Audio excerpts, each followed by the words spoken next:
এই দেশে বেঁচে থাকাটা একটা অ্যাচিভমেন্ট, আর আমরা বেঁচে থাকার জন্য স্ট্রাগল করি।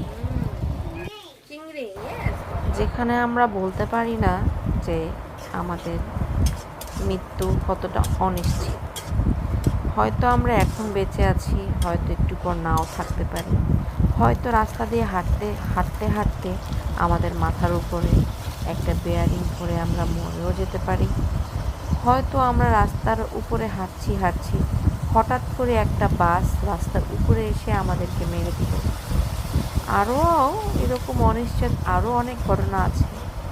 যেমন আমরা ঘরে বসে আছি, ঘরের মধ্যে ট্রাক চলে আসলো।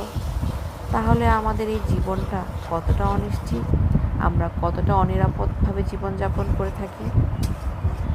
আসলে এটাই জীবন। 1 মিনিটের কোনো ভরসা নাই, ক্ষণিকের মধ্যে সব কিছু শেষ হয়ে যাবে। এটাই জীবন। মানুষের কত কল্পনা